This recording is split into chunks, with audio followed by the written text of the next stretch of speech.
दोस्तों आप में से ऑलमोस्ट सभी व्यूअर्स ने 3D प्रिंटिंग के बारे में तो जरूर सुना होगा, लेकिन क्या आप जानते हैं 4D प्रिंटिंग के बारे में?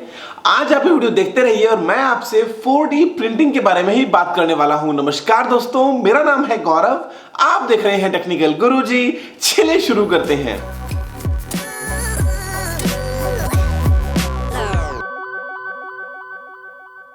दोस्तों आप सोच के देखिए कि 4D प्रिंटिंग पॉसिबल कैसे है। अगर हम बात करते हैं इस दुनिया की तो यहाँ पे सब कुछ 3D ही है। अगर आप बात करोगे एक डायमेंशन की तो वो बन जाती है लेंथ, अगर आप बात करते हो 2 डायमेंशंस की तो वो बन जाता है एरिया, और अगर आप बात करते हो 3 डायमेंशंस की तो वो बन जाता है वॉल्यूम। अब ऐसे में 4th डायमेंशन एक नॉर्मल इंसान के लिए तो कभी भी सामने आ ही नहीं पाता है। लेकिन हाँ, अगर आप फिजिक्स पढ़ते हो, अगर आपको साइंस में इंटरेस्ट है, अगर आपने आइंस्टाइन की थ्योरीज पढ़ी है, तो फिर आप टाइम को 4th डायमेंशन मान सकते हो। आप स्पेस टाइम थ्योरीज वगैरह अगर पढ़ते हो तो वो एक अलग बात है। लेकिन प्रिंटिंग की फॉर्म में कैसे पॉसिबल है कि आप 4D प्रिंटिंग कर पाओ? क्योंकि अगर आप किसी चीज को प्रिंट करोगे तो वहां पे उस चीज की एक लेंथ हो सकती है, एक विड्थ हो सकती है, एक हाइट हो सकती है, और इसीलिए वो सिर्फ और सिर्फ 3D प्रिंटिंग ही पॉसिबल है। लेकिन ऐसा नहीं है। अगर हम कुछ अलग मटेरियल्स को यूज करके 3D प्रिंटिंग को करते हैं तो ऐसे में हम उसे कहेंगे 4D प्रिंटिंग। और 4D प्रिंटिंग इस टाइम पे बहुत ज्यादा रिसर्च में है, बहुत ज्यादा जो अलग अलग जगहों पे इसके बारे में रिसर्च चल रही है कि कैसे हम अलग अलग मटेरियल्स को यूज करके 4D प्रिंटिंग कर सकते हैं आने वाले दिनों में। मैं आपको एग्जांपल्स दूंगा तो आपको समझ में आएगा कि ये काम कैसे करता है।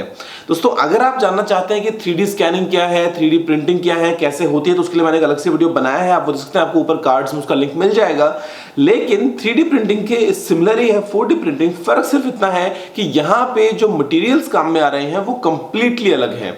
3D प्रिंटिंग में तो क्या होता है कि एक मशीन होती है, ऊपर एक नोजल होती है, और वो अलग अलग बस घूम घूम के जो भी आपने कंप्यूटर के अंदर एक मॉडल तैयार किया है उसको बेसिकली एक, अगर हम बात करते हैं कंज्यूमर यूज की, तो प्लास्टिक के जो वायर्स है, जो स्पूल्स है, वहां से वो प्लास्टिक के लेयर्स से आपके लिए वो आपका जो ऑब्जेक्ट है वो तैयार कर देती है। लेकिन 4D प्रिंटिंग में जो मटेरियल्स यूज करते हैं दोस्तों वो है बहुत ही अलग। आप एग्जांपल लीजिए शेप मेमोरी अलॉयज का, आप एग्जांपल लीजिए कुछ ऐसे मटेरियल्स का जो बनने के बाद अपनी शेप को चेंज कर सकते हैं अलग अलग कंडीशंस के हिसाब से। आप इमेजिन कीजिए कि आपके पास में एक जूता है, आप जब वो जूते से फुटबॉल खेलते हैं तो जूता अलग तरीके से बिहेव करता है जब आप दौड़ते हैं। बेसिकली जब आप उस जूते को पहन के चल रहे होते हैं साइड में तो वो जूता अलग तरीके से बिहेव करता है। आप उस जूते को पहन के बारिश में निकल जाइए तो जूता जो है वो वाटरप्रूफ बन जाएगा।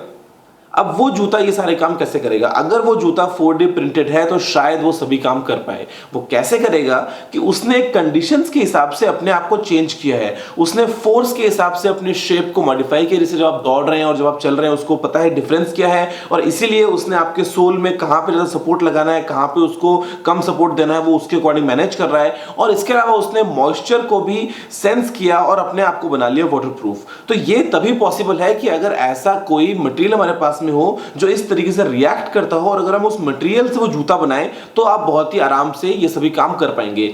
या आप इमेजिन कीजिए ऐसे पाइप्स का जो प्लम्बिंग के अंदर काम में आते हैं, कि वो पाइप जो है वो टेम्परेचर के हिसाब से, कि वो ठंड का मौसम है या गर्मी का मौसम है या टेम्परेचर क्या है बेसिकली, उसके हिसाब से अपनी थिकनेस को कम या ज्यादा कर पाए, तो आप उसके हिसाब से पानी के फ्लो को भी कंट्रोल कर सकते हैं। या आप इमेजिन कीजिए ह्यूमन बॉडी के ऑर्गन्स का, जो हम कहते हैं कि आने वाले दिनों में आपके पास में आर्टिफिशियल हार्ट भी है, वो तो आज ही है, आने वाले दिनों की बात नहीं है। लेकिन अगर आप ह्यूमन बॉडी के सभी ऑर्गन्स को रेप्लिकेट करना चाहते हैं, बनाना चाहते हैं आर्टिफिशियली, तो ऐसे में अगर आपके पास में ऑर्गन्स कुछ ऐसे मटेरियल से बने जो उस पर्टिकुलर कंडीशन के हिसाब से external forces, pressure, temperature, moisture, इन सभी के हिसाब से अपनी फंक्शनैलिटी को चेंज कर पाएं और एक असली ऑर्गन की तरह काम कर पाएं, तो ऐसा ही कुछ है दोस्तों 4D प्रिंटिंग। यूएस आर्मी ने यूनिवर्सिटी ऑफ हार्वर्ड, उसके अलावा इलिनॉइस यूनिवर्सिटी और यूनिवर्सिटी ऑफ पिट्सबर्ग में उन्होंने बहुत बड़ी ग्रांट दी है रिसर्च करने के लिए कि ऐसे कौन कौन से मटेरियल पॉसिबल हैं जिनसे अगर हम किसी चीज को प्रिंट कर दें तो उसको प्रिंट करने के बाद में वो वैसी ही नहीं रहेगी, वो अलग अलग कंडीशंस पे अपनी शेप को चेंज कर सकती है, अपने स्ट्रक्चर को चेंज कर सकती है, जो उसकी रिजिडनेस है, जो उसकी हार्डनेस है, जो उसका वेट है, सभी चीजों को चेंज करके अलग अलग तरीके से परफॉर्म कर सकती है।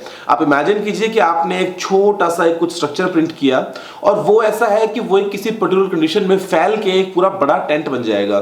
तो ऐसे में अगर आप बात करते हो डिजास्टर मैनेजमेंट वगैरह की, तो वहां पे भी ये सब चीजें बहुत अच्छे से काम में आ सकती हैं। यानी कि कुल मिला के आपने प्रिंट तो कर दिया एक नॉर्मल 3D प्रिंटिंग की तरह कुछ भी ऑब्जेक्ट, और वो ऑब्जेक्ट बाद में वो ऑब्जेक्ट अपने से वैसा नहीं रहा, वो अलग अलग कंडीशन के हिसाब से जो एक्सटर्नल ट्रिगर्स हैं, टेम्परेचर की बात कर सकते हैं, मॉइस्चर हो सकता है, प्रेशर हो सकता है, इलेक्ट्रिसिटी हो सकती है, अलग अलग ट्रिगर्स के हिसाब से अलग अलग तरीके से परफॉर्म करेगा, अलग अलग तरीके से बिहेव करेगा, और उसके बाद में आपको अलग ही तरह का एक आउटपुट वहां पे देखने को मिल जाएगा उस पर्टिकुलर ऑब्जेक्ट में। अब अगर हम बात करते हैं कमर्शियल यूज की या एक नॉर्मल कंज्यूमर के घर तक, तो शायद ये 4D प्रिंटिंग टेक्नोलॉजी कभी भी ना आ पाए, क्योंकि 3D प्रिंटिंग तो आज के डेट बहुत ही ईजी है। आप बाजार से जाइए, एक प्रिंटर खरीद लीजिए और आप कुछ भी जो चाहें अपने घर में, चाहे खिलौने प्रिंट करें, चाहे आप चम्मच, ग्लास, कुछ भी आप जो चाहे वो प्रिंट कर सकते हैं बेसिकली। लेकिन 4D प्रिंटिंग में घर पे प्रिंट कर पाना पॉसिबल नहीं होगा, क्योंकि वो जो मटेरियल्स हैं जो इनपुट में काम में आएंगे, वो मटेरियल्स ऐसे हैं कि वो आप घर में शायद उनको कभी इमेजिन भी नहीं कर सकते। वो एक रिसर्च लैब में ही या एक प्रॉपर एक फैक्ट्री में ही बन सकते हैं, और वहीं उन्हीं कंडीशंस में आप उनको प्रिंट कर पाएंगे, ना कि आपने घर में अपने वर्क स्टेशन पे वो मशीन को रखा और जो चाहे वो प्रिंट कर लिया।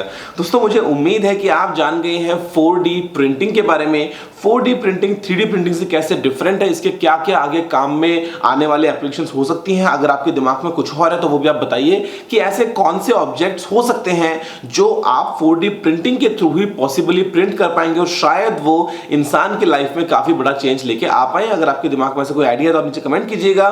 फिलहाल के वीडियो दोस्तों देखने के लिए आपको बहुत बहुत धन्यवाद। अगर आपको कोई और सवाल सुझाव हो तो भी आप नीचे कमेंट जरूर कीजिएगा। अगर आपने अभी तक इस वीडियो को लाइक या शेयर नहीं किया है तो इस चैनल को सब्सक्राइब करने के साथ साथ वीडियो को लाइक या शेयर भी करते रहिए, क्योंकि मैं आपके लिए रोजाना ऐसी ही टेक वीडियोस लेके आता रहता हूं।